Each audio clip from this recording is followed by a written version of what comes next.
Hi, welcome to Beyond the Filter. I am your host, Liz Ryerson. This is a podcast about new media and other such things. I'm here with ContraPoints, aka Natalie. What's your last name? I'm sorry. Nathalie Parrott, Thank you. Hi, like the Natalie. bird. Hi, thanks for having me on. Yeah, thanks for coming on. I was honestly quite surprised when you answered my request.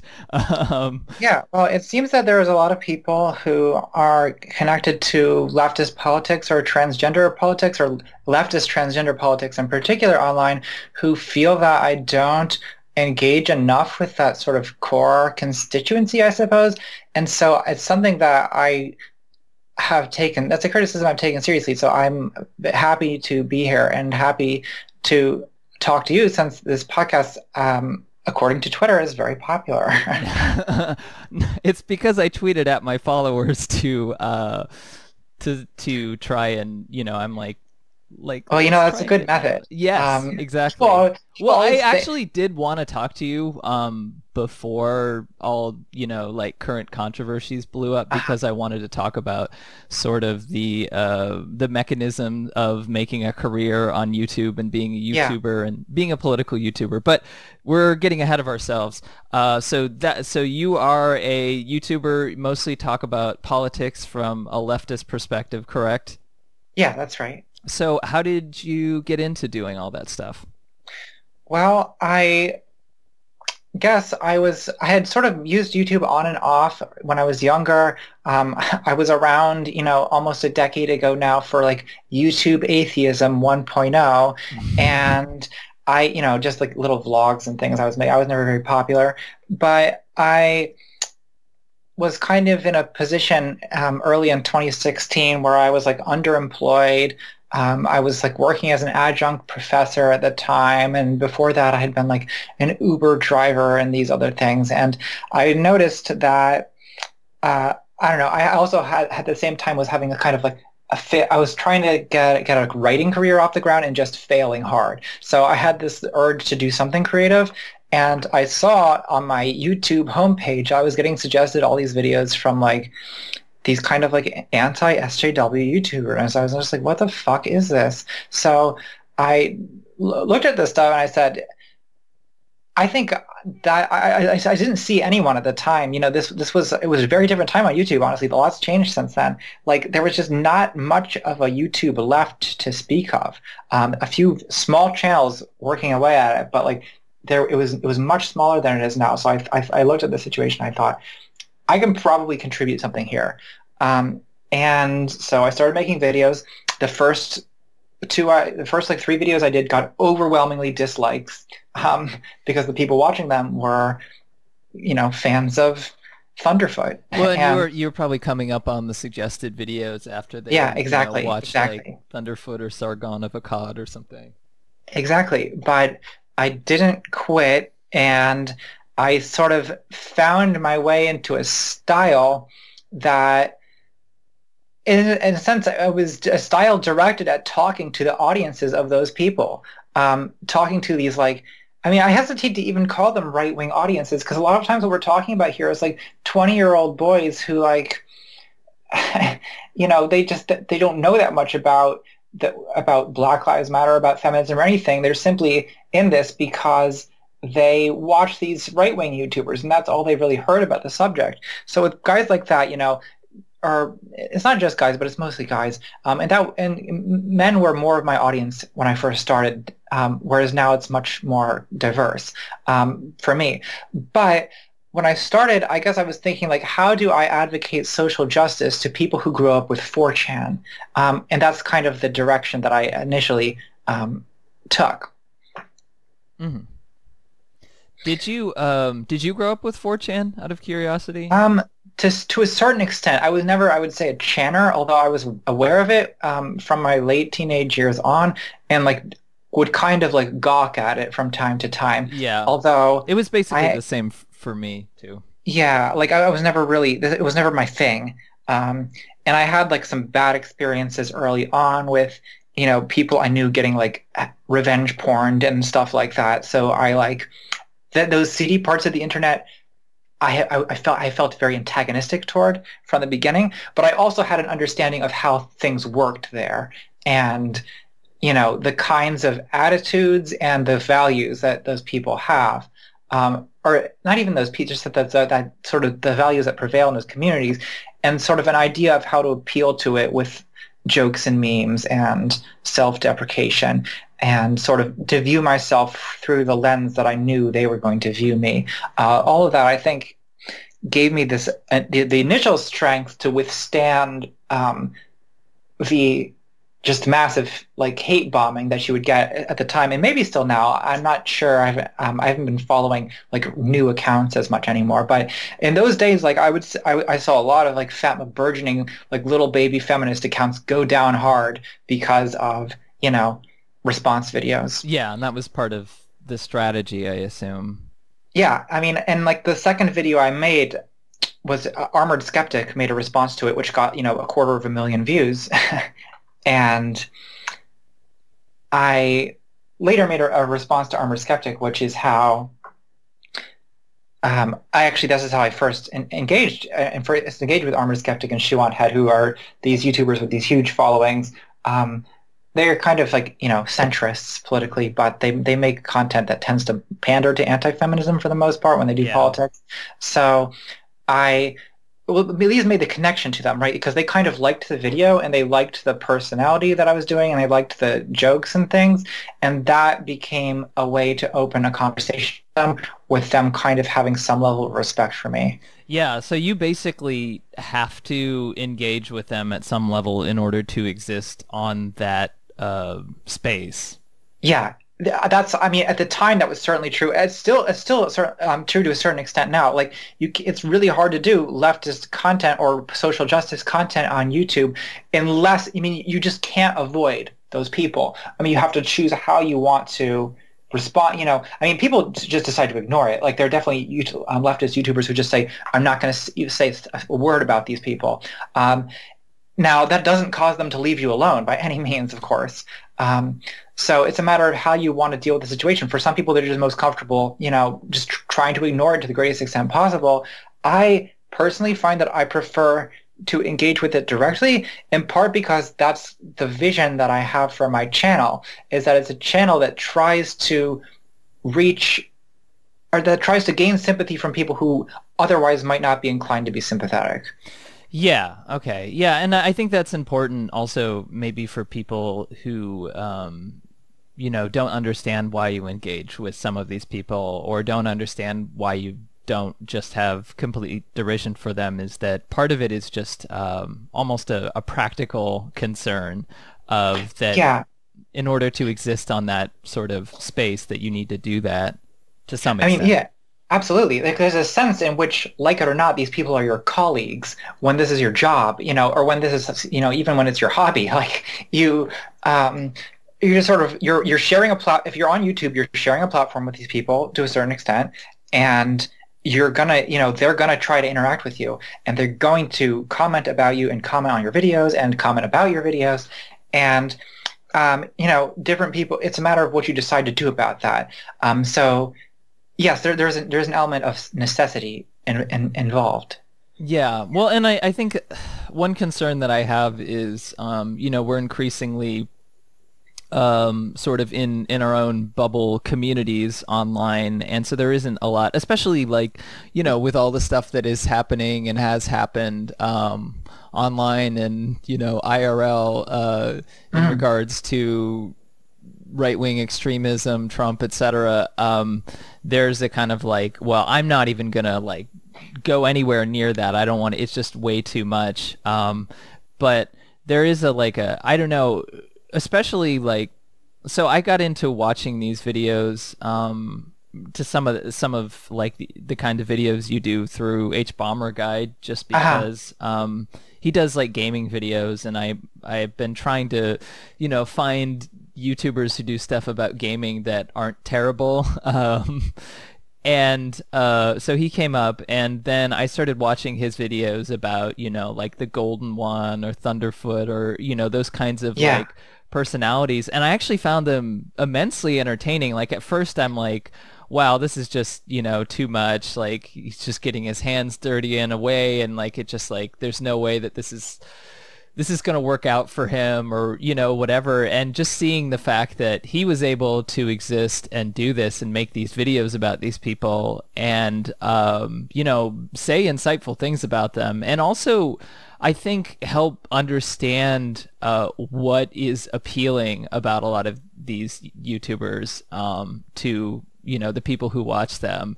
And I think that was actually really important. And I was like a big fan of those videos. I watched them over and over again. And, he mentioned you in one of his videos. So I'm like, okay, I'll check out ContraPoints too. But so that's how I found your stuff. But I think like the thing that you and H Bomber Guy do in particular that I think a lot of other people don't do is that you understand how to make it entertaining, and you understand how to make it a sort of a spectacle. And I think some of these, there are a lot of YouTubers who are like, I'm a rationalist and this is a debate, but like some of the more popular ones especially are good at embracing the sort of talk radio type spectacle. And there's that sort of format of, take something out of context, or take something that some Tumblr feminist said, and then sort of extrapolate and stand there and be like, and like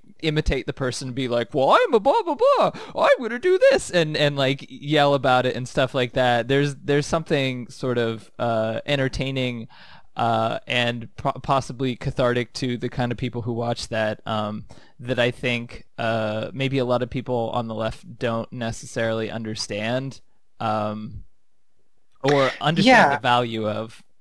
Yeah, so I mean, it depends. So the entertainment aspect is huge, and I agree that H Bomber Guy got very successful pursuing exactly the entertainment angle.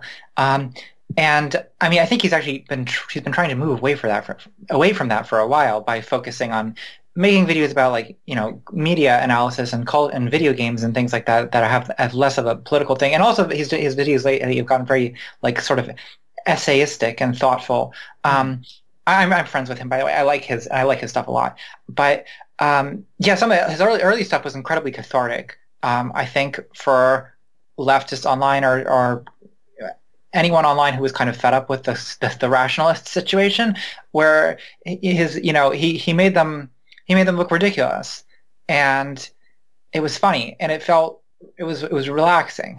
I remember in October 2016 or something, like always I would watch his videos like before bed in the evening, just to like calm myself down from spending all day thinking about these people. And it was like YouTube's Daily Show to me was what his early political videos were like. Yeah, well, and I think that there's also the aspect of like I don't know, from being around. I was pretty close to all the Gamergate stuff when it happened. Like I knew a lot of the people who were being targeted, and somehow never managed to get targeted very much, for reasons that I will never know, but am grateful for, I guess. But from that, like, there is an element of, I think part of the reason that this stuff existed and grew is that, like, in that particular example, the video game space was sort of a space that culturally was very ignored by the mainstream. People just wouldn't engage with it at all, and there's this sort of sense of derision about stuff that happens in this space. So even if you're like a woman or whatever, you're trying to exist in the space, it's almost like the attitude is like, well, that's what you get for even trying, and I feel the same way with a lot of a lot of these YouTubers and stuff. People kind of had this sense of moral superiority about it, like, I'm not going to engage with it, I'm not going to, like, this is all just ridiculous. And yeah, at some level, yeah, I guess it is, but like there's the other aspect of like you can, where like this stuff grows and grows and becomes a bigger part of culture, it seems like a shadowy nemesis, a shadowy enemy, and it's like there's this increasing feeling of paranoia that like anyone around you could become alt-right or become a reactionary. And I think the way to deal with that is to confront it and see like, you know, what these people are watching, what they're talking about, and understand that. And I think like your videos or H Bomber Guy's videos do a good job of like actually to some extent taking this stuff seriously, even if you're like making fun of it or you're deconstructing it or whatever. You're showing that this is like a real part of culture that people that exists and people need to engage with. And you're doing it in a way that, you know, is a little bit easier to deal with and cathartic, and it you don't have to, you know, deal with like being upset by all the language or whatever as much because you're processing it through a proxy. Yeah, so I agree. First, to go back your point about Gamergate leading to a kind of paranoia, that absolutely has been my experience. I've talked to a lot of people who are Gamergate victims, and they all have this sense of, you know, describing like seeing person after person after person sort of go, you know, fall into the darkness and end up, you know, supporting Gamergate or getting caught up in this harassing movement, you know. So. Yeah, I think in some corners who have remember those direct experiences, there's definitely a tendency to be suspicious of allies because you're worried about this all happening again. Well, there's the Ian Miles Chong situation where he's like, you know, a neo-Nazi and then he becomes an ally and then he becomes, you know, a right-wing pundit again. Right. Yeah. Yeah. Yes. Yeah, exactly. And I mean, there's a lot of we could go through a whole laundry list of YouTubers who went Gamergatey, whether or not they were originally reactionary. I think there's an element too of what I noticed during that, because like I was not surprised that some of the Gamergate stuff happened. I mean, I was kind of surprised maybe that it happened in the way that it happened. But I grew up around those communities, so I was like used to that level of hostility, but not, you know, reaching that boiling point. And I had also been around indie games and been around like, you know, these sort of spheres that a lot of these Gamergate people were, you know, mad about, you know, where everyone's like supposedly fucking each other and dating each other, which to some extent, yeah, was definitely the case.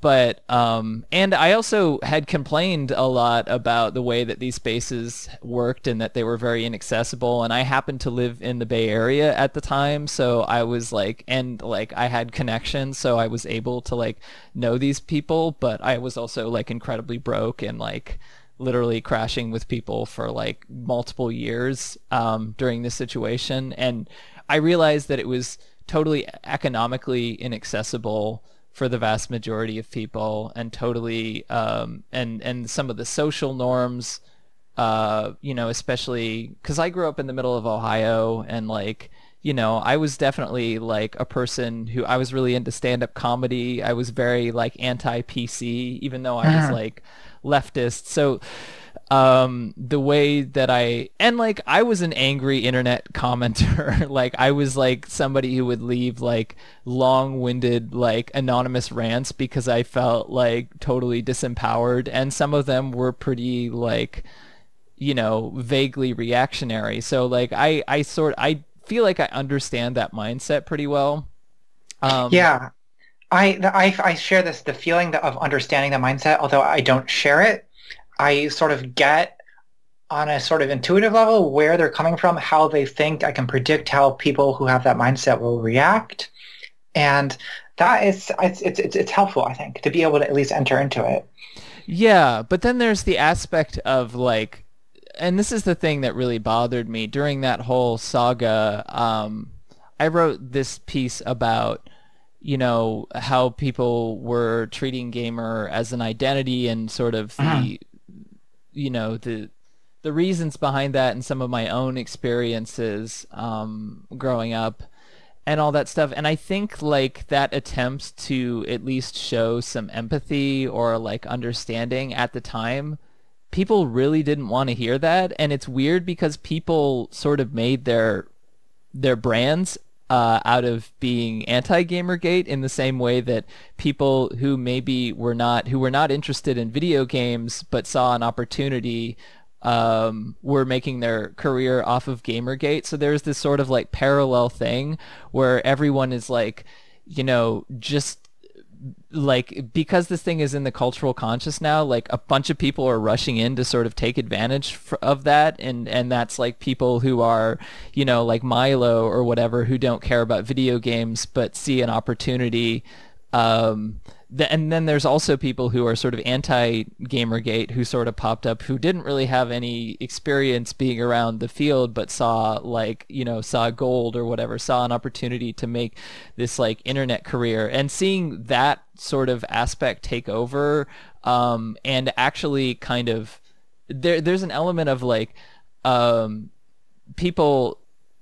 A lot of the way that people make careers off of doing this is basically telling people what they want to hear, and if you can find the right audience. Yeah, exactly. Yeah, and so trying to have a debate, trying to have like more of an understanding, like people just didn't want that, or even if some people did want that, like what was driving careers was something else, and so you're sort of siloed into a particular kind of commentary. And oh yeah, it's a huge problem that I find myself facing now, and that there's like immense pressure on me, social and financial, to make content that just kind of appeases whoever happens to be watching me already. And that that's okay in some cases if you're making video game reviews or whatever. But when you're doing politics, like, I don't know, because for me also part of the whole goal was originally to be doing the debates and to have, subtleties and to not preach to the choir and to engage in self-criticism and all these kinds of things. So that's involved. I mean, I try to do videos that aren't just like affirmations of my audience's pre-existing beliefs. Yeah. Well, see that, and that's the problem. The sort of content models are not built for that kind of debate to happen. No, they're not. They're built for people building brands, and like this is a thing that happens. It's even happened in the leftist sphere now that like leftist becomes its own branding sort of like label. And I think like online there's this sort of, I don't really think there's any way to get around that, because that's how things are built, but there is an idea like that your side is so right, you're so right about an issue that this other stuff doesn't matter. Like you so understand that economic equality or racism or sexism or whatever is at the heart of whatever, so that it doesn't matter, it justifies anything. Yeah.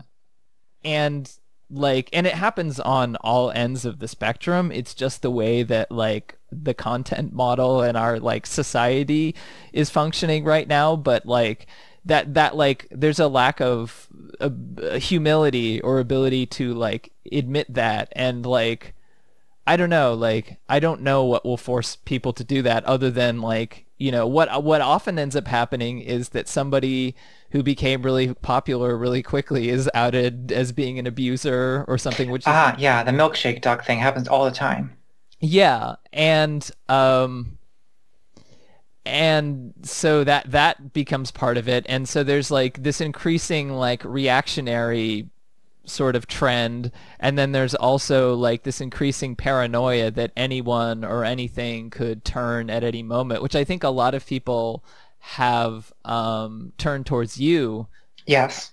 And like that's when I talked to some people who had issues with some of your videos, there was that fear that you would go that reactionary direction, or that you had some kind of other motives that are unsavory or unsound or whatever. Yeah. I mean, I'm living, part of it right at the moment is that I'm just living in this dark shadow of like Lacey Green scandals, and so people think that any attempt to quote talk to the other side is going to be, as it was for Lacey, this like entree into red pilling.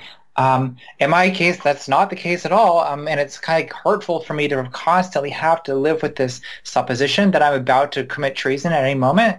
But um, But that's something created by yeah, so you sort of become an embodiment or sort of like a victim of in the shadow of other people or other, things that have yeah, happened. yeah. Or expect from the world what they've seen in the past, and they, I think there's also sort of there's an element of just like distrust as a result of having been burned before.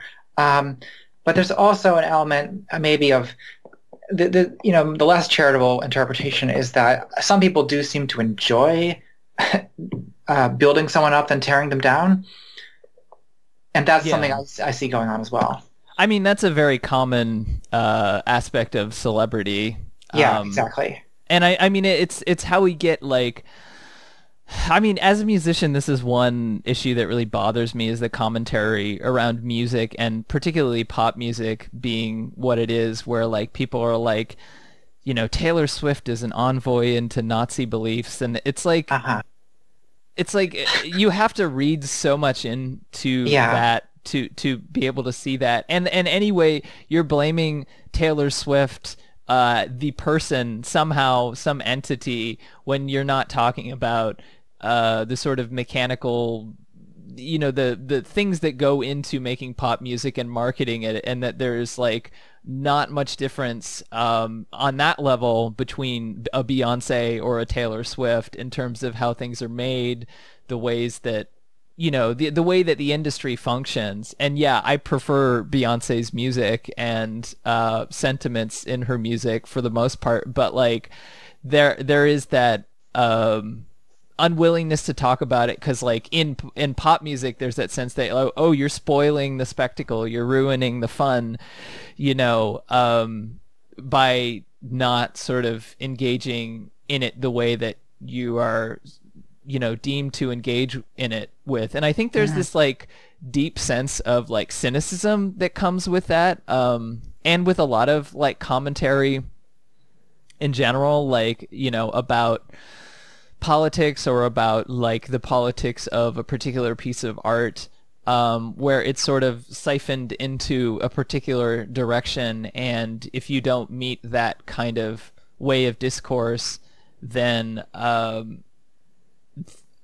you're not like correctly, then you're persona non grata or whatever. You're not like considered to be a valid someone who has valid beliefs or opinions or whatever. And like I often see a pattern of like a lot of these defenses being very in a kind of a subtle way, defenses of corporations or defenses of something that is already popular or something that is already big, like, and there's like no interrogation or like reflexiveness about that.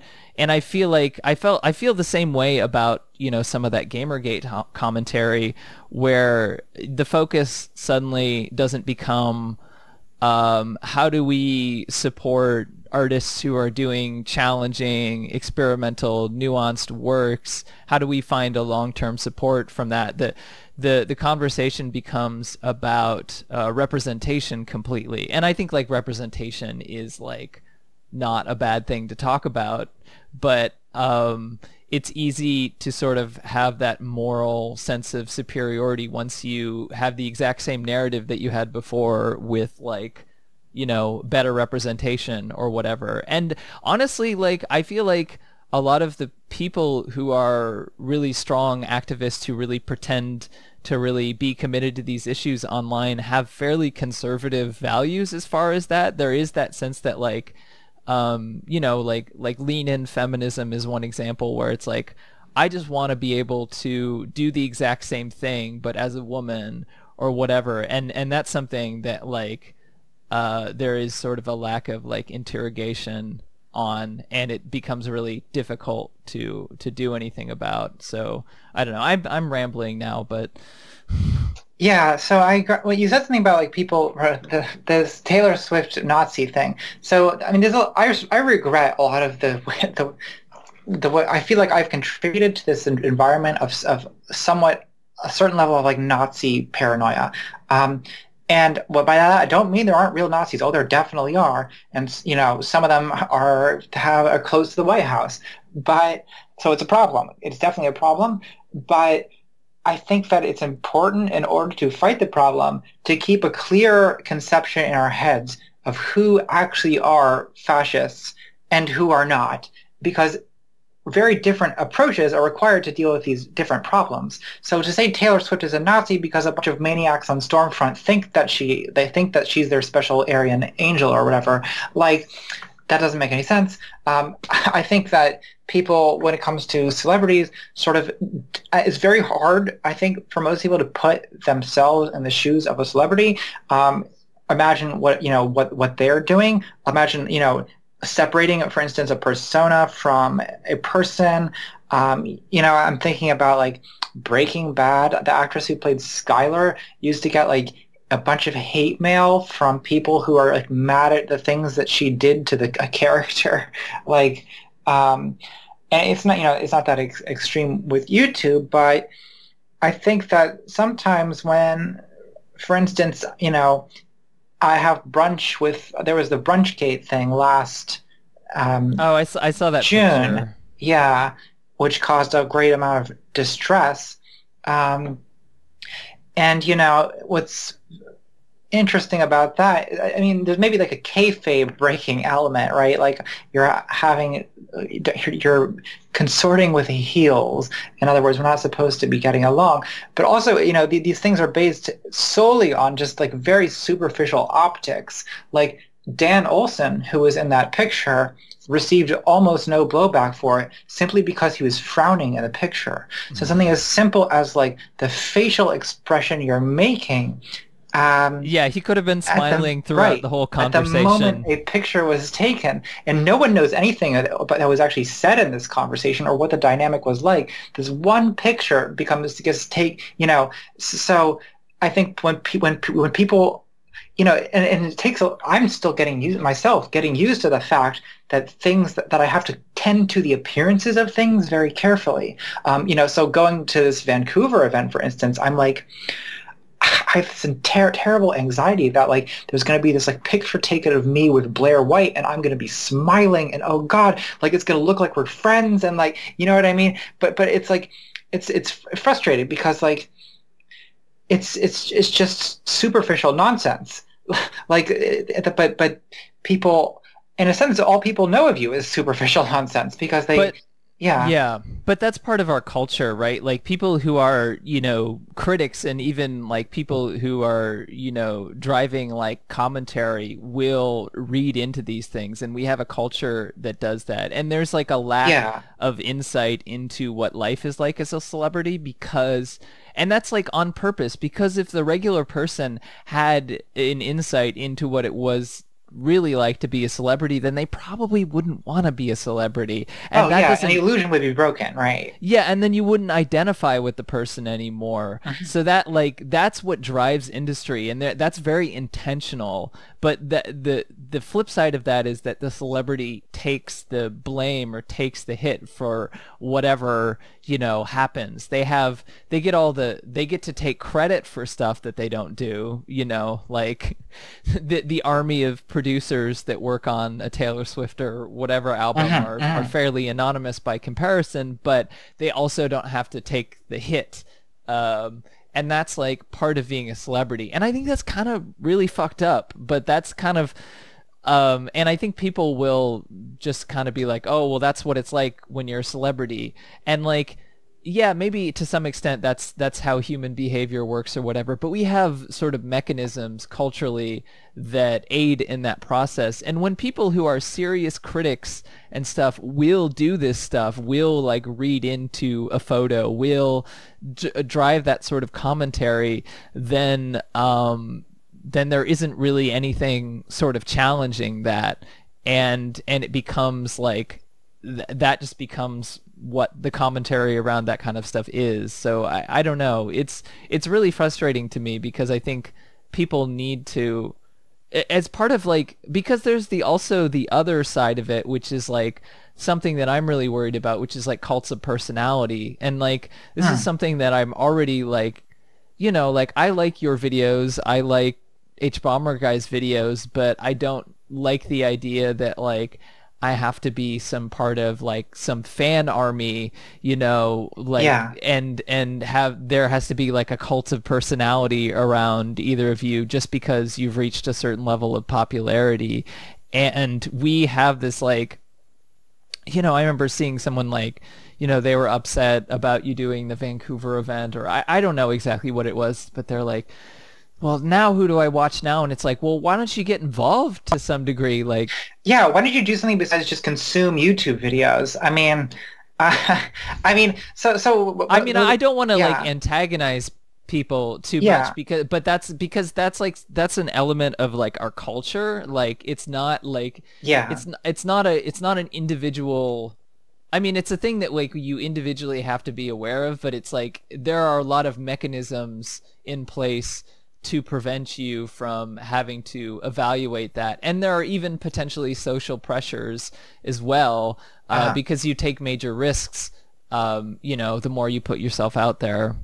yeah. I mean, I worry about the cult of personality thing a lot. I mean, I have lots of different kinds of viewers, and a lot of them, if I were to meet, would be they would not be members of a cult of personality. They'd be able to respond to me just like a big stupid meat sack that I am, like, and just have lunch with me like an ordinary human. Although I have to say, like, increasingly, I do have the cult of personality problem. I meet people, they're just like starstruck, and like it's weird to me because like I feel just like because I've like you have to understand, I've been doing what you've been doing. Like, I've just been sitting in my fucking apartment, like, making YouTube videos and tweeting shit for a year and a half. Like, the idea that anyone thinks I'm famous is deeply weird to me. Um, and, but it's like something it's real, and it's something that I have to sort of decide what to do with here. It's fame within a particular bubble, Yeah, within a very narrowly circumscribed which is region. yeah, all the more strange because you go out day to day and like, people don't recognize you or Yeah, whatever. yeah. You're just a normal person. But then you go, maybe you're in a particular environment like a convention or like Uh-huh. you're doing a talk or something, and then people get all like, happy to see you and all that. It's funny Yeah. because like from being on particular spheres on Twitter and stuff, I'm like, oh yeah, ContraPoints is really big. And then I told one of my friends who's trans, like, oh yeah, I'm having ContraPoints on my podcast. She's like, I don't know who that is. Yeah, yeah. Yeah, it's true. And like, these it's funny because when I when I get into like Twitter drama or something, for instance, and what's wild is I actually get like deeply upset about Twitter drama sometimes. Like, it really like psychologically burdens me, which is ridiculous, and it probably is in part a problem with the way I use Twitter. I need to use it less. I need to care less. But one thing that always highlights that for me is when I attempt to explain what's going on to someone who's an outsider to all this, to just like, I don't know, my brother or like a friend from not the internet. And I'll start talking about it, and oh, people are upset because I said something to person A who is wrong about the exaggerated criticism of person B, and everyone, they're just like, what the fuck are you talking about? And like, I realize that I'm getting upset, like nothing has happened that's so far away from any actual event that I'm just getting upset about like what is effectively nothing. But it's true that if you spend all your time in this corner of the internet, it comes to seem like the universe. Yeah, well, I will say when I first started following Gamergate, when Gamergate stuff started happening, I would go to a lot of games events, and I thought someone was going to get murdered. Like, I Yeah. literally thought that was going to happen. And like a lot of stuff happened online, a lot of people got doxxed, a lot of bad things happened. But as far as like people showing up to these events and threatening people and yelling, It happened once or twice, but it basically was pretty placid. And that's like when I realized that a lot of this is just happening in a different space. And like it has spilled over into real life more now, with the Charlottesville March and all that other kind of stuff. So I don't want to like trivialize it, but the point is like I had that experience of being like, wow, this is really intense, this is crazy. And it is really intense and crazy, and it does really affect people's lives, but it it doesn't reach that like, level of boiling over in person like a vast majority of the time. Yeah, that's always been my experience too. Including with like at least at VidCon, I kind of noticed this. These intense antagonisms online are often somewhat fake. Like in person, people just don't. Oh, it's you. Like, it's just a person walking around, and um, I agree that like I too get like sometimes afraid almost of like the things that are good because I get doxxed, I get harassed, and like there was a period when I was like afraid for my life, but I realized like despite going through online hell, and it really is hell. Like I'm talking about like someone like Zoe Quinn or Anita Sarkeesian, right? Who Yeah. what they went through is a hell. Like I'm sure because I've had like compared to them very minor harassment, but it's when I'm in the midst of a Twitter dog pile or something, like it really bothers me. And the thought of them having to put up what they put up with, I mean, it must have been horrible. But the fact of the matter is that Zoe Quinn and Anita Sarkeesian are very much alive. Yeah. And Yeah, I still yeah, see them at events, and yes, say hi. Like I don't exactly. I know Zoe a little bit better, but yeah, like it's just like oh yeah, yeah. Well, especially at like, those events where there's a lot of games people, it's like, oh yeah, hey, there's another person. Oh, Like it's not the same sense of yeah. It's weird. yeah, and my feeling is that if they're still alive, I'm probably going to be fine because all the, all this stuff, whether it's from the left or from the right or from 4chan, whatever the direction your hate mob is coming from, like it's keyboard warriors, like that's what a 4chan raid is, and like they'll mess up your life as much as possible from the comfort of their computer chair without much effort, but they won't do any more than that. So they can send you like 1,000 pizzas in the mail or whatever, or they can like but the worst it gets is like swatting and stuff like that. But the chance of someone actually showing up to fuck with you in person seem to be relatively low. Now, I shouldn't say it never happens because it does. I know a couple people have in fact been murdered at events and things. So it's not never, but it's When very. has that happened recently? I Oh, there don't. there was one there Yeah, was one like person who was a YouTuber who got killed by a fan, but they weren't like a yeah, reactionary. They were just a crazy fan, weren't they, or yeah. It was something? it was a fan, right? It was not like a political situation, exactly. But when people are doxing you, anyone can find that information, which means that crazy fan can find you, and that's. Yeah. It But is, yeah. That's the John Lennon sort of exactly. fear. That's honestly what I worry about most. Like, I doubt I'm gonna get no like white nationalist is gonna bother to like attack me. Probably, I'm more concerned. I would be more concerned about like a I don't know unhinged fan of some kind. Yeah, I know that like Bjork, the singer, like Yeah. has a very like she has she has issues with fan stuff because a fan of hers sent her a bomb in the mail. Yeah. Jesus Christ. That was a big thing. Like this guy videotaped himself ranting and like sent her a bomb and then killed himself and Oh my like God. yeah and yeah it was yeah, it happened back in the 90s, but anyway. Yeah, I mean obviously she survived and was okay and everything, but yeah, Yeah, but these that's are scary. like so yeah, it's not that it's not scary and it's not that it doesn't happen, but these are aberrations, and Yeah. the main most of what you see in terms of like internet battles like does not bleed over into offline life. Yeah. Honestly, for me, like I have some fans, but it's a smaller scale thing. but that doesn't necessarily mean that you won't have creepy fans. And like, It only takes one. yeah, I'm more creeped Yeah. out by like people being gross and hitting on me and stuff, I Yeah. think generally, than I am with other things. Um, Yeah. Especially like people that like I don't know who they are and or what they're capable of, so there's that sort of fear of the unknown or whatever. Yeah. It's difficult to like, I mean, this is something that's a challenge for me is like setting up boundaries, like clear boundaries at like meetups and events and stuff. Like you said, people hitting on you and things like it's not good. That's not good to introduce when there's like a fan creator relationship.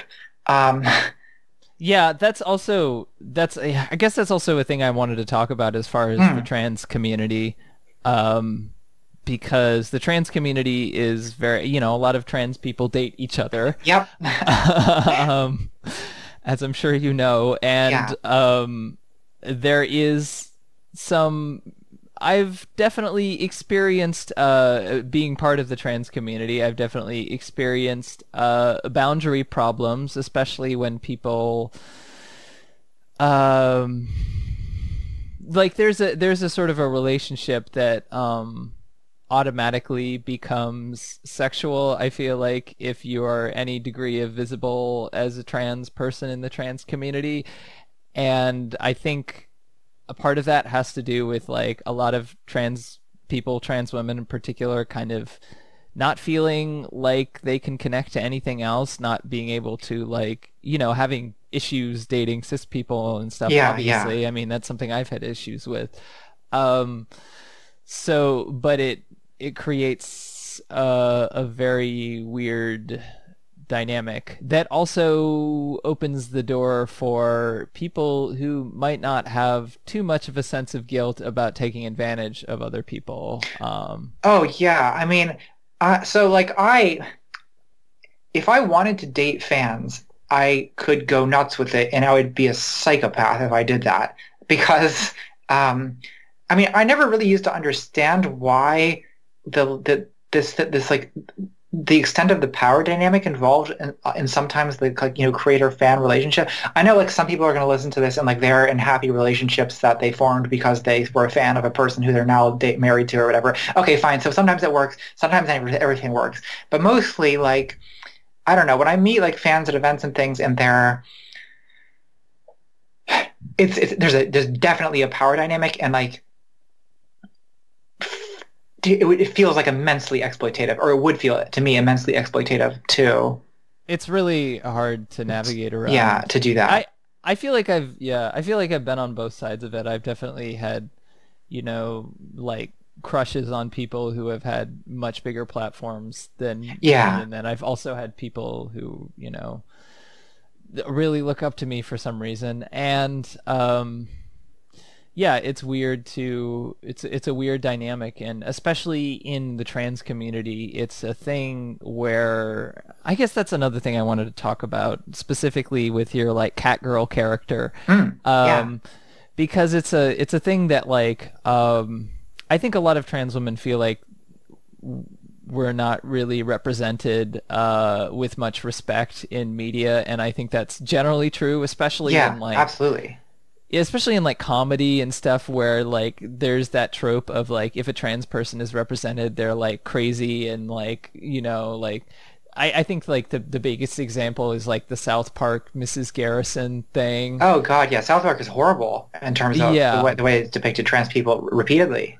I've had to like I've had to like tell people who are like, liberal or left leaning who are fans of the show, I'm like, do you remember that they made an episode Yeah. about how transitioning is basically invalid? And they're like, oh, I forgot.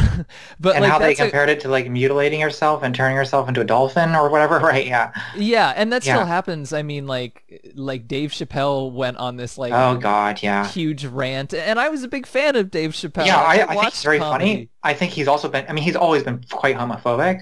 Yeah. So it's a matter of how long you can stomach that when you want to watch his comedy. But yeah, he went, Some of his material is pretty sexist too. oh yeah, of course. Yeah. Um, Um, but yeah, that's a common thing. So I think because of that, there's that feeling with you, especially with the cat girl character, that you're sort of like you're sort of using that you're sort of playing into that trope or something, or you're like Yeah, yeah. you Yeah, I think of that yeah, the go on. Tabby character, well, I think in some ways I misestimated that is the it was a in some ways a badly conceived idea because I was wanting to. I mean, the characters were originally introduced for a video that was supposed to be sort of critical of the left and or of leftist rhetoric rather. Um, and I thought that I would sort of like this now seems like a stupid idea to me. But what I was thinking at the time was, okay, I'll make a character to represent that, a character who I know my audience will like. Um, and that way it doesn't seem like I'm straw manning too much.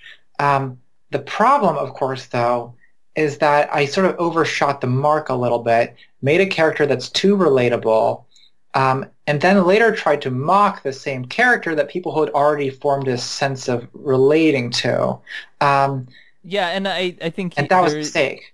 yeah, and you do respond to that character in the sort of like, you need to chill out, you need to calm Yeah. down. And I think like, for people, for like trans people online, and something that's probably a thing that they've heard a lot before, of like, you need to chill out from talking about this stuff, or you need to calm down, by Yeah. people who are minimizing or gaslighting or whatever. Yeah.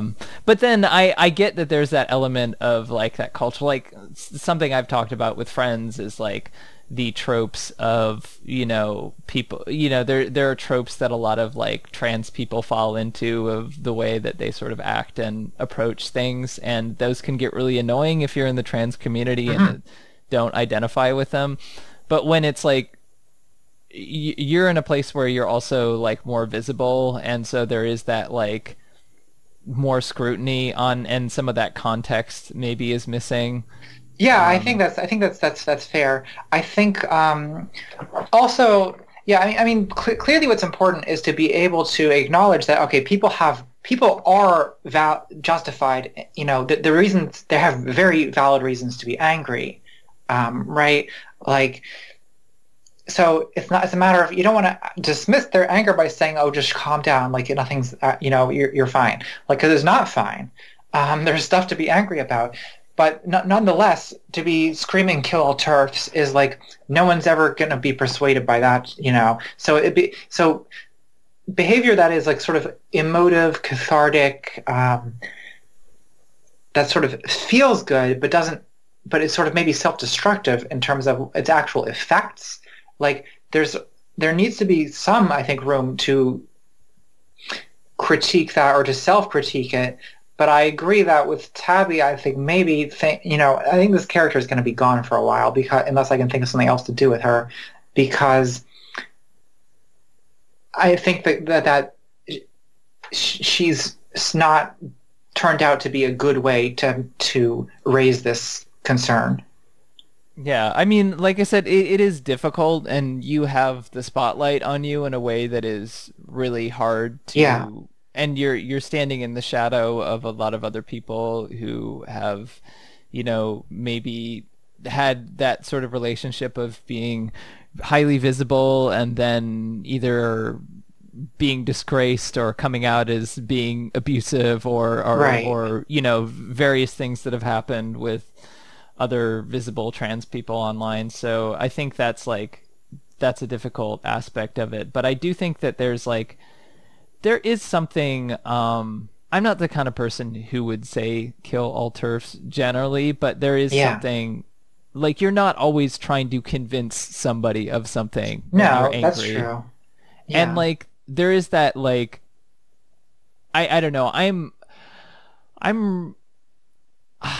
I have anxieties about trying to engage in what is basically respectability politics to some extent, because I don't want to make excuses for people making decisions that were probably not a good idea and had a negative effect. Yeah. But I also understand that I guess I want to differentiate anger about something that is righteous anger or a way that you've been taken advantage of or abused and you're just trying to have some catharsis about that versus this like performative anger that is really about Yes. like building a brand or like is calculated more in some way, and it can be hard to distinguish that. But like I tend to view the righteous anger or just like expressing anger about these things, um, just to just get it out in a different and maybe more favorable light than people doing it as a performance. And there are both things and both things happen, and like it can be hard to like distinguish those two things, I think. Yeah, so I mean, I would say that I would definitely want to distinguish though between respectability politics, which I agree is bad, and just strategy. Like just having a strategy for like who are you talking to right now? Who are you trying to talk to? What is the effect you're trying to have on them? When you say words, like you're communicating something to someone, and I think thinking strategically about that is not tantamount to respectability politics. Um, Yeah. so, Well, but on the other hand, I understand that people sometimes, right, in the situation where someone is immediately responding to someone like bullying them or someone mistreating them, granted, like, okay, that's a time where I'm not going to sit there saying, oh, don't be, here's how you should react. Like, but I don't know. I see this with the kind of sloganized anger, killed all Turks, whatever, yeah. like, Well, and that is something that becomes, has become a slogan. yeah, these slogans I find not effective or not, Or yeah. I've even seen people say like kill all cis and things like that. Right, and it's like what exact? So I understand that this is not meant literally, like there's not actually a plan to commit cis genocide, but what is the point of the slogan? Like it's cathartic and emotional in some way for people who have had repeatedly bad experiences with cis people and no longer trust anyone. But like on the other hand, like what is this when you pour this slogan "kill all cis," die cis scum or whatever out into the world? Like what is the likely effect of doing that? Um, Yeah, well, for me, I will say that like those don't appeal to me because I mean, I've had a lot of bad experiences with cis people in life, but I've also had a lot of awful experiences in the trans yeah, community. So yeah. like what like assuming that like the idea that like I'm very suspicious of anyone who gets so into the identity side to where they say the world would be a better place if it were just women or just trans women and stuff Yeah, I was because it's about to like say it's become the trans version of trans answer to lesbian separatism. yeah, and like being in communities that are almost all trans people, I can tell you it is awful. Yeah, like I can't say I have that sometimes experience, but no. yeah, So tell me, yeah, so sometimes like it was nice, sometimes you don't have to worry about certain elements of there's that sort of sense of comfort, but it is a superficial one. And the same, you can't ever escape. You can't ever isolate yourself completely from the outside world and the outside influence. And you will play out all those things that, exist in the outside world within your community, especially if you don't interrogate it. And most of these communities don't. The idea that you can somehow like escape any of that stuff is just ridiculously naive. And it's the kind of situation that creates and helps foster abusive dynamics because people who can sort of wage the discourse well, who maybe are more attractive or who are good at like using some kind of sexual power to can really intensely take advantage of those controlled situations. And I've seen it. I've seen that happen. I've watched that happen right in front of my face, and like it was totally disheartening and crushing to me because, you go from this experience of feeling disconnected from culture and like people don't respect you as a trans person to going in these communities where people don't respect you for another reason. Like I felt like I was being sexualized by some of the communities that I was in a way that made me extremely uncomfortable. Um, and Mhm. I felt like basically if you couldn't meet that sort of sexual hierarchy or whatever, then you weren't considered, um, then you weren't considered. I think maybe that's just part of like honestly like being a woman is that like women like constantly evaluate each other on their own like Yes, and it recreates itself in queer communities, not just trans ones. Um, absolutely. but but yeah, like that feeling of like I couldn't just like have friends that happen to be trans and have support. I had to like perform into this like sexual hierarchy that was really stupid and that I didn't want to perform into because I was just trying to figure out my fucking life. And like, I was dealing with like homelessness and stuff. Like I had much more serious issues beyond like, and I'm also like, I think I had more of an idea of what I wanted to do and, more driven by my own interests and not willing to just compromise on whatever. Um, but yeah, I wonder if a lot of these situations, these are people who might not necessarily even have a lot of education and don't have any sort of support outside, any sort of support network at all, maybe don't have a single like cis friend or whatever anymore. And there's this increasing sort of isolation. Because I know that Yeah. when I was in the trans community that I was in, which was IRL, like um, I sort of felt like I couldn't hang out or talk to people who didn't have the exact same politics. And I felt like Mhm. pressures that I was like betraying that community if I was doing that too much. And that was really uncomfortable for me because it's like I don't view like I mean I transitioned because I wanted to transition and because I feel more comfortable, being a woman and all that kind of stuff, but like I transitioned also to just be myself, not to have to not to have to slot into another series of fucking expectations and roles that the fucking world is like imposing on me. Like, isn't the reason that you transition to get away from that, And that's Oh, the you can problem never that get I away from have. that. Yeah, I know, but like on a personal level, maybe Yeah, I like mean, if I think surely if you're a trans woman, the male set of expectations are something you want to get away from in part. Um, that I don't doesn't, like the yeah. idea that like you break one set of expectations to fall in line with another one. You Yeah. know? Well, of course, no one likes that idea. I think it's thing. So I want to just follow up on some of the points you just made. I mean, I think that uh, I really agree with what you said about there being no escape from some of these hierarchies. Like the hierarchies that exist in this in cis society are end up being reproduced in any trans society on some level. Um, and you just can't solve that by getting rid of the cis people. Um, I guess I should say that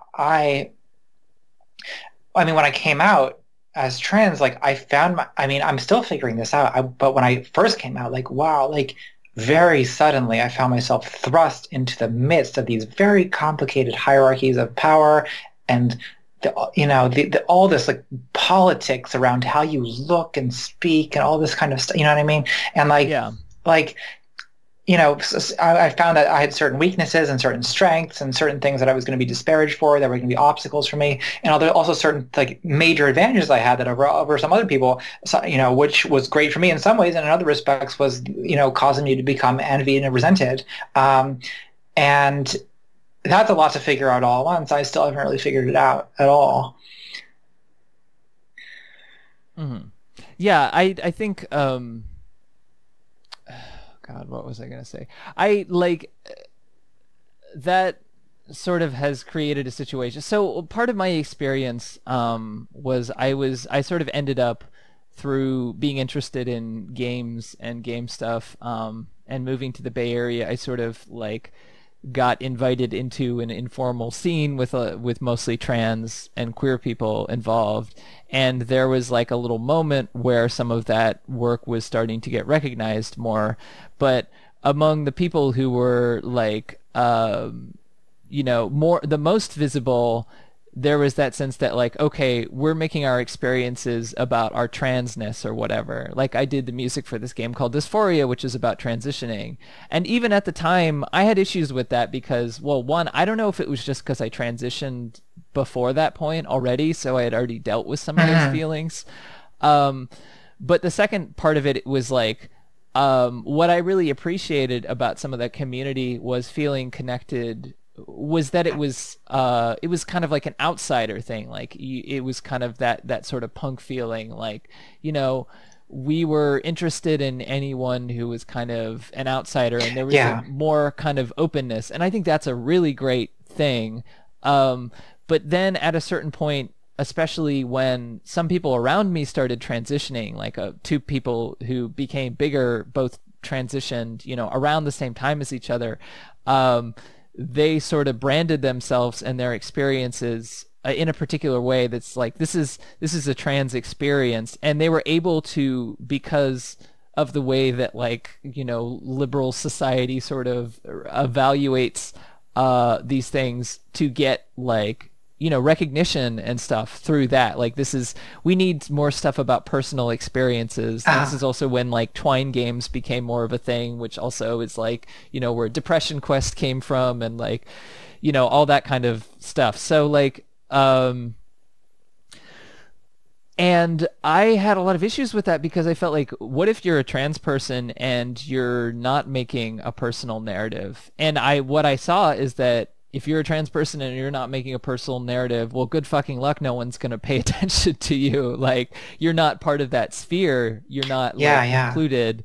And what I thought was this like potentially longer lasting outsider community, which is what I thought I really wanted, turned out to just be like a way for a few people to sort of build their brands and just like, sort of gain exposure through this like trans narrative.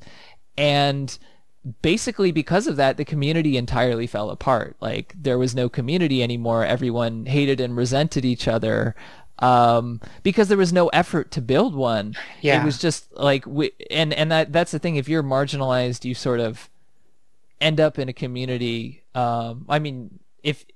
It's easy to end up in a community, and what you want and expect out of the community is going to be what different people want, and people who are wanting to sort of build their brand, build their presence off of that can use that, and that's what ends up happening a lot of the time.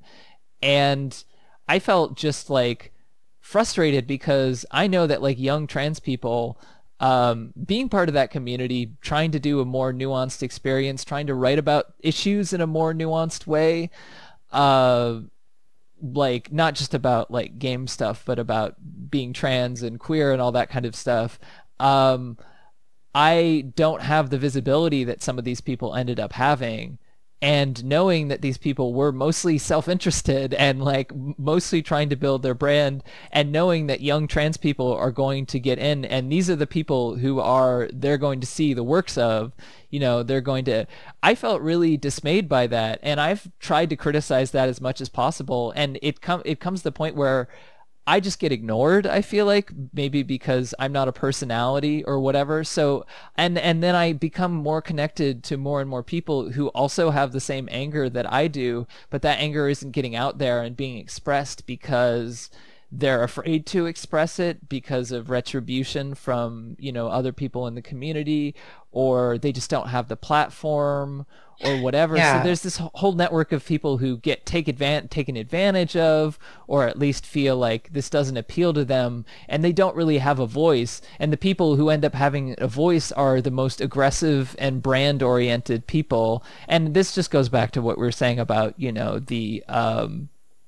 that's the sphere of the online sphere sort of being like oriented towards that. But like that's the problem. And I've tried to like talk about this with people, and people don't want to like, either they have opinions about it and or they don't. And like I've tried to talk about it with people who are more visible, and sometimes they just outright deny that this happens, you know, So because it's not in their interest to acknowledge that this kind of stuff happens, you know. yeah, I'm trying to understand the concern. The concern is that people are able to get much more success and attention through telling about themselves a certain kind of trans story, or or through describing personal experiences in a particular way.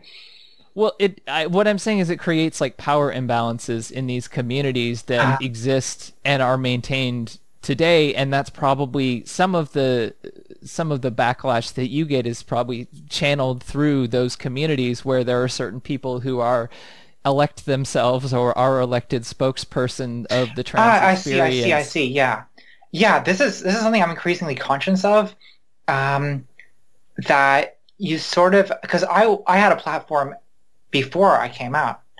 Um, and when I came out, you sort of become by default, because you're a visible trans person, you sort of become by default like, oh, representative of trans people, ContraPoints, you know? And I understand why like that could cause people to be resentful, particularly considering how recent, you know, how recently I've started transitioning and so on. Um, and they feel that I'm fucking up. I'm not saying the things that they want me to say to represent them. I have more power than them, and so like I'm the one, you know, it's frustrating, in other words, to see me being handed this position as like spokesperson and then not using it the way they want me to use it. So I mean, I'm sort of trying to figure out what to do about it. I mean, I actually sort of plan on just like for this month at least, or maybe the next 2 months, like just trying to avoid like making videos about trans topics altogether, simply because I feel like a lot of trans people don't really want to hear from me about that. But I don't, Yeah. yeah, I'm not sure. I don't really have a good grip of what exactly is happening, and like Well, I'm just very new to this, and yeah, I it's guess I'm trying difficult to to navigate. I'm trying to articulate some of my experiences so that you maybe, because I feel like Yeah, I yeah, might understand a little bit more about this, having been around it for the last like 5 years or whatever. yeah, absolutely. But as far as me being a spokesperson for other trans people, I am not, you know, Well, I'm no one sure, makes sense. Like, I yeah, don't like but I don't want people to take what I say about my own trans experience and be like, oh, that's what all trans people are like, because it's not. And in some ways, I'm kind of weird, and I have stuff that's like, there's stuff about my, you know, history uh, of dysphoria and things that I think are very quite atypical of trans people, and I'm actually sort of afraid to even say publicly mention them because I'm yeah. worried that Well, people will think that I'm trying to like refute their experiences or something like that. yeah. Yeah, I mean like I mean one like classic example is you know, when I first started dealing with transitioning, there were like a lot of people who were like, "Oh, I knew since I was 3 years old That's and I exactly what used to I'm thinking. dress up in." Yeah. Yeah. And like for me, like I had and then also people being like, "Oh, I you know, when you come out and transition, people coming up to you and being like, "Oh, I totally knew you." Oh You yeah, know, my whole like family knew. That makes so much sense. I knew you were a woman all along, right? Yeah, that was yeah, not but my I case. Yeah. didn't. I mostly didn't have that happen. I mean, I had some friends, especially like male friends, who were like kind of, you know, they're like they didn't see me as a woman. Like I didn't Yeah, particularly yeah. act like a woman. I mean, I was very like, um, you know, I was very closed off emotionally, and I think that was part of it. But like, Hmm. the experiences are different for everyone. Um, and I think that sort of narratization, especially when it just slots into binary gender roles, like is something I have a really big problem with. I don't see it quite as much now because I think like Discord, you know, there are a lot more people who are genderqueer now, and you Yeah, know, yeah. um, but yeah, that is a thing, and like you know, as far as trans experiences go, that's something that people are, you know, especially if you're visible, people are always going to have opinions about one way or another. But yeah, I don't know. I don't think there is a right way or a wrong way to do this. You just kind of have to. I think what you're doing though is you're trying to be a person, and you're trying to like present yourself and your arguments in the way that you best know how to do that. And like Yeah. I think that like the fact that there is I will say that I'm not sure if I agreed with your choice to be interviewed by Jesse Singal, Mhm. because from what I understand, the guy has a history of um sort of picking out trans women and being nice to them, and then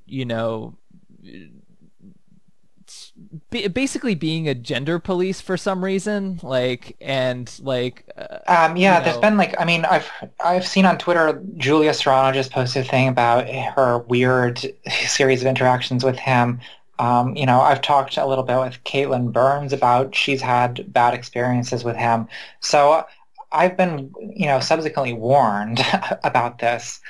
it's not something that you Yeah, might have known or been aware of quite at the time. And I know you're part of your thing is to try and talk to people who are potentially have opposing viewpoints. I think yeah. with someone like him, it's like I think what bothers me more is that he's doing it in a mostly like liberal, left-leaning paper, and I think what creeps me out is I feel like that is it's sort of like just like that idea of like, oh, we're just asking the tough questions about this. I'm just saying the Yeah, stuff yeah, that other yeah. people. It's putting it out there in a way that like is basically trying to mainstream some of that sentiment for Hmm. more like liberal and left-leaning people, and that's what. And especially when they do the like, well, everyone, that most people agree with me, but they're not saying it or whatever. Like that's a Yeah, thing yeah, that yeah. a lot of those, Yeah, so with and I think him, oh, sorry, go ahead.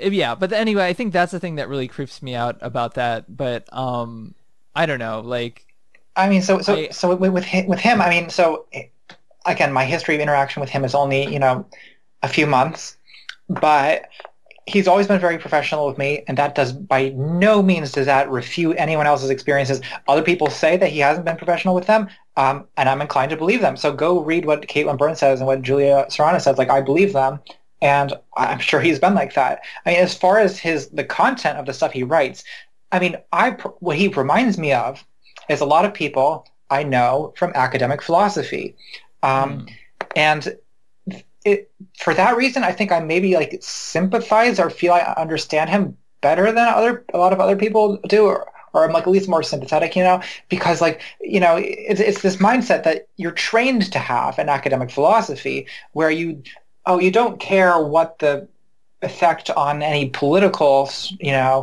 work is. You want to ask these questions no matter how politically incorrect they are, just for the sake of like getting to the bottom of things and finding out what's true. Okay, but when that leads you into having like, for instance, debates about like Rachel Dolezal or transracialism, like I mean, so there was a controversy where Hypatia, a philosophy journal, published an article about like basically suggesting that transracialism was equivalent to being transgender, and hmm. this caused a big academic freedom controversy because a bunch of trans people wanted to get the article pulled, the journal to cancel it or whatever. And when I saw this going down, I was like, I could not be less surprised that this is happening in academic philosophy, because if philosophy is a field where like people write these articles and ethics about like, is it wrong to rape babies if the babies have no brains? Just this kind of like abstract like thinking without thought about how it's going to impact listeners or how it's going to impact political causes. Like Peter Singer, Just the totally abstract, tone deaf, like yeah, exactly. And I'm so used to dealing with guys like this because academic philosophy is full of them. Like Peter Singer, who the famous utilitarian philosopher, I mean, he's got some very interesting ideas, but he also has a way, he'll say things like, he'll compare the ethics of the factory farming to like killing like mentally retarded people, and like he's making some kind of abstract philosophical point about like, oh, what is it that makes a form of subjectivity morally valuable or whatever, but he's completely ignoring the fact that like lots of people have like family members who are mentally disabled and they don't appreciate you comparing them to livestock, yeah, like yeah, using the cover of this sort of rhetoric to yeah. to not like have to deal with. Yeah, I feel like that's a thing that's very much part of our culture too. I mean that sort of that's built into like tech also, like this sort of solutionism that like there's this like sort of magic formula that you can come to, and the more that you engage with like having the idea that like social issues are like a messy reality that are distracting from the purity of like the thought experiment, basically. Yeah. So I guess with Jesse, I mean, like, I'm like maybe more willing to like and go back into this and play this game, because I've sort of like have done it professionally before. But I think that, to people for whom these questions cause like a lot of like material distress, like it's harder to do that. I mean, and even from, so like, I mean, Jesse once said something to me like about trans kids, like, this is really complicated and like kids just don't know where they're going to be in 10 years. And I said, okay, the thing is like, yes, literally that is true. But on the other hand, like you're making me cringe right now because everyone I first told about being trans, like my family and so on said like, this isn't who you are. Like, this is just, you don't know where you're going to be in 10 years. Like you're saying exactly the things that every trans person has said to them many times about their gender, right? And so when you he thinks he's being like a great interrogator by bringing this up when this is actually a thing that is very much, he's echoing the biases of society and culture that like a lot of trans people have already had to face. Yeah. So I think that's that's what's going on. But I mean, so the question is like, what do we do? How do we deal with this situation? I mean, a problem I had, I think, like I'm perfectly happy to acknowledge that those criticisms of him, it is a problem with journalists covering marginalized groups in general from the outside, that they sort of, there's always going to be sort of limit on their intuitive understanding of stuff like that. I mean, my method personally is to try to sort of help them understand why people in this community feel the way they do. But I find, a lot of people sort of took criticisms of him overboard to the point of calling him like a TERF or saying that he's like a transphobic bigot, dyed in the wool. He has a secret plan to harm trans people. And I don't think those things are true of him. And people, I'm not entirely unconvinced. Yeah, I'm not entirely convinced. I understand this is I'm not, a controversial subject, and this is the main point of disagreement, right? Where I don't think that he is that, and a lot of other people do. I don't know him, so I don't know his motivations. But regardless, it doesn't even matter because it's more about the effect that it has, especially when it's an issue that he like fixates and writes about and sort of opens up the discourse on, potentially making it okay for more people to air these sorts of ideas when it's like, when he thinks that he's doing a thought experiment and really interrogating stuff when he's echoing the biases of culture and society, and that sort of being, that sort of commentary being placed and normalized to a more intellectual or engaged crowd, I think can be a dangerous thing, especially. But that is also the society and culture that we live in. But it is like there is a slippery slope aspect to it that I think maybe regardless, maybe his intentions don't even matter to some degree. I mean, I agree that intentions are not really the thing that should be like, because like strictly to get real philosophical about it, like do we know anyone's intentions? Like what matters are the effects of what you do. I don't know. I don't want to like harp on it too much. I just wanted to bring it up. Because I know it was a thing. So we probably have about 10 minutes left. So I'm trying to think of, is there anything else that I wanted to bring up? Is there anything else that you wanted to touch on before we? Let's see. I feel like that I'm satisfied. Okay. If you are. Well, maybe I'll. Okay. Yeah, we touched upon a lot of that stuff. I think like.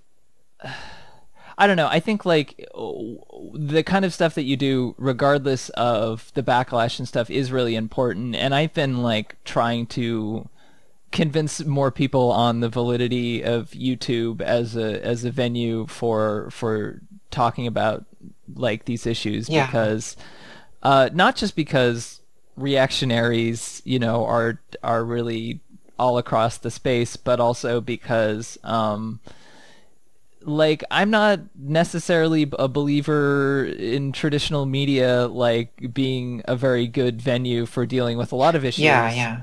I think And of course, yeah, who knows how it's going to be like with net neutrality and all that stuff in the future, but like we have to find some way to talk about these issues in a more nuanced way, and like even if the structures of the internet are built against it, we still have to find a way to do it, because like, you know, it does have an impact, and it is valuable, especially from the perspective of people who are making content or whatever. And especially like I have this other frustration with you know, people in the political sphere um, will, you know, be highly engaged and you know, but to a point where there is sometimes this sense of like self-importance, like you're doing the most important thing, and that people who are artists who are doing things that aren't explicitly political are not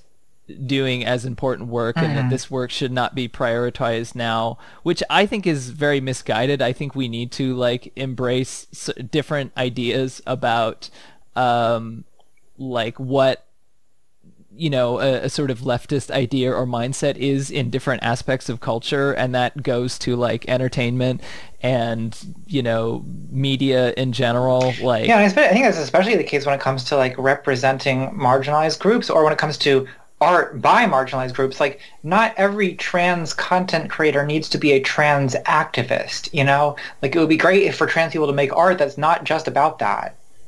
yeah, and I think so that's my like long-term goal. And then but at Yeah. the same time, I think that like we can never disengage with it. And there are a lot of artists and musicians who do kind of disengage with the more serious subject. I mean, there was a really good article that I read yesterday where someone was posting about the immense power that Spotify and streaming services have in the music realm. And basically, if you don't get on Spotify and you're not sort of willing to kind of play nice with some of these corporate sponsors on Uh-huh. these things, then you have a potential, very, excuse me, a very real potential to destroy your career.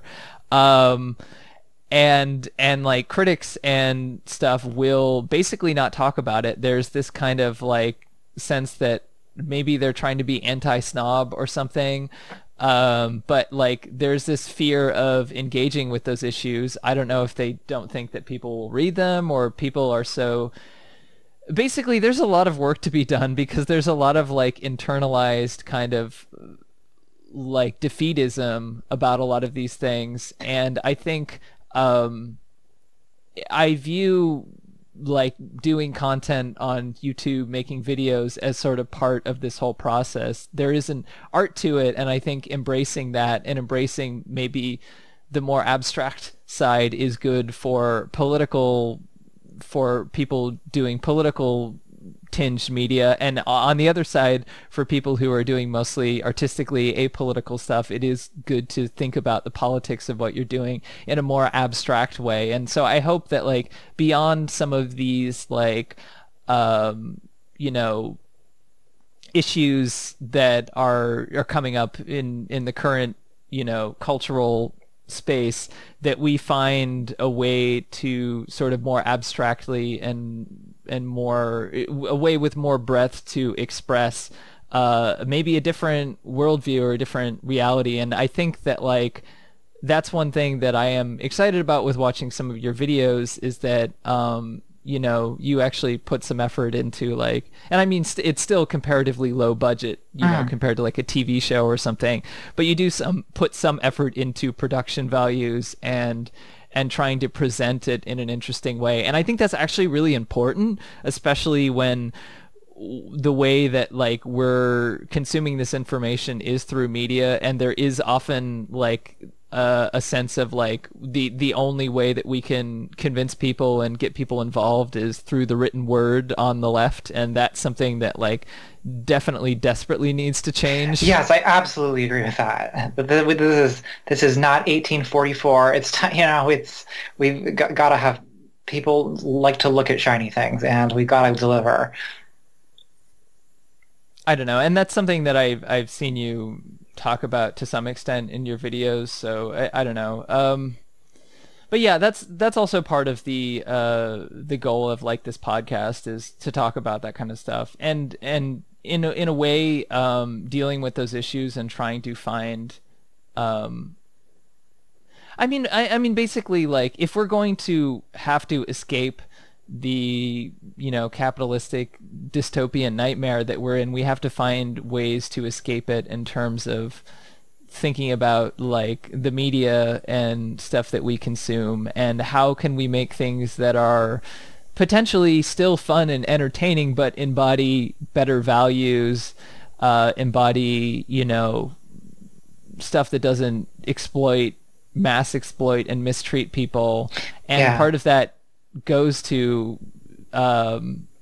supporting people who are doing things more smaller scale, and that is like kind of, there's an element to it that is unglamorous. And I mean, this is the thing that I keep repeating to people now, because it's something that I've realized that you can't really, like, there's this idea, like, if you're doing content online, that you sort of like gain exposure through gaming the system in one way or another. Mhm. Like, if you position yourself in the right way, then you find the right venue for your success, and that has worked for people. But I think like it has to be like, if I'm increasingly of the belief that like just because something doesn't get any views or any followers or whatever doesn't mean it's valid. And it's really like doing the right thing is kind of unglamorous and unsexy at times, but it's important for us to do that regardless of whether it's easy to build a brand about it, because the more that people do it, the more that they'll make space for it, and the more that things will change.